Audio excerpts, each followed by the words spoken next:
Did you know that The Giver is one of 4 books in a series written by Lois Lowry? In order of the storyline, first The Giver, then Gathering Blue, Messenger, and Sun. The book that I will be previewing tonight is Gathering Blue by Lois Lowry, published in the year 2000. This book is about Kira, a newly orphaned girl with a gift of dyeing and weaving. And with these gifts, she is early on assigned to repair and eventually add to the weavings of the singer's robe, which I will discuss later. And she is constantly in search of the color blue, which is made from woad and cannot be found in her village. Kira lives in a dystopian civilization, which is commonly found to be more organized and forward-thinking. However, Kira's village is not like that. There is civil unrest, though there are laws and leaders of this civilization. And there is also economic, gender inequality, and there are secret combinations where nothing is as it seems. So think back to Jaredites in the Book of Mormon. While reading this book, I found many parallels and differences between Kira's civilization, Kira's community, and Jonas's in The Giver. In both, there is a place where people are taken when they are old and die, or to die. In Jonas's community, it's the release. And in Kira's community, it's the field. And we learned that there is an unkindness to cripples in both communities where they are taken to these places. In addition, there is the gathering celebration that takes place in Kira's community, like the celebrations each year for Jonas's community. At the gathering, the ruin song is sung by the singer, and I will explain that in an excerpt. The council edifice, which is a building Kira finds herself in early in the book, was surprisingly splendid. It remained from before the ruin, a time so far past that none of the people now living, none of their parents or grandparents, had been born. The people knew of the ruin only from the song that was presented at the yearly gathering. Rumor said that the singer, whose only job in the village was the annual presentation of the song, prepared his voice by resting for days and sipping certain oils. The ruin song was lengthy and exhausting. It began with the beginning of time, telling the entire story of the people over countless centuries. It was frightening, too. The story of the past was filled with warfare and disasters.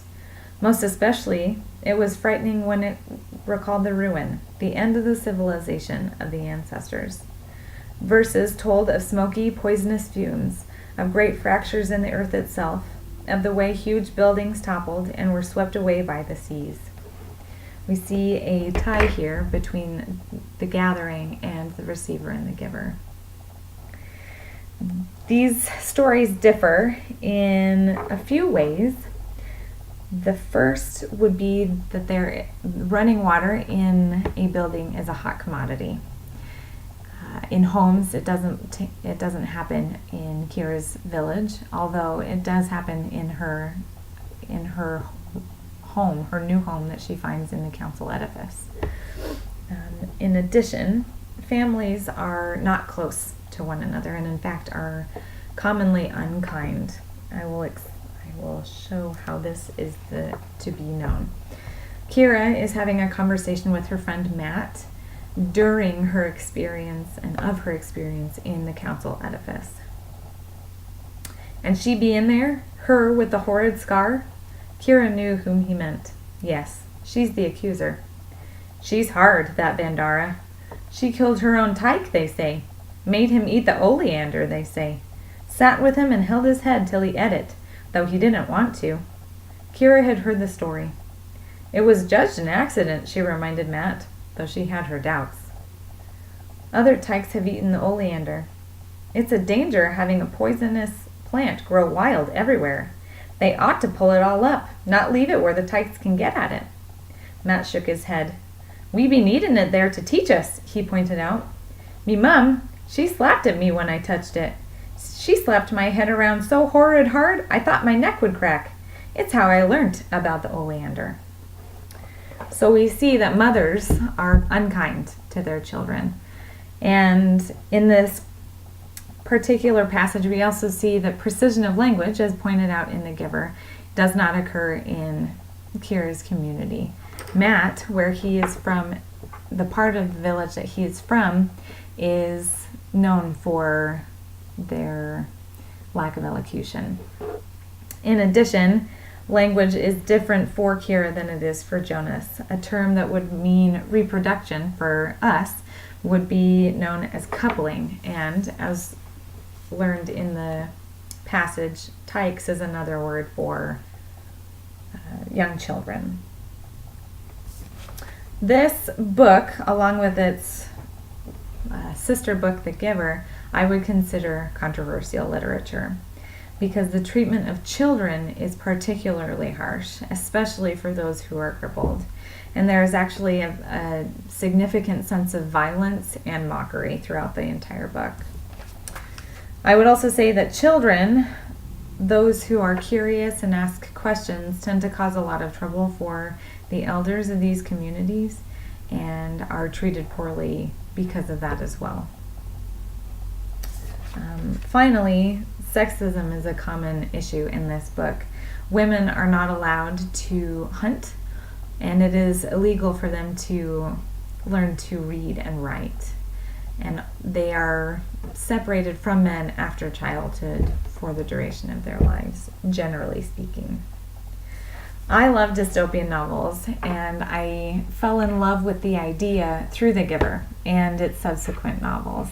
This series is one of my favorites, and I love that all the characters tie in to each other's stories, and that the series itself that ends with Sun is actually a great way to tie all of their stories together and give it a good ending, though I won't tell you how it ends.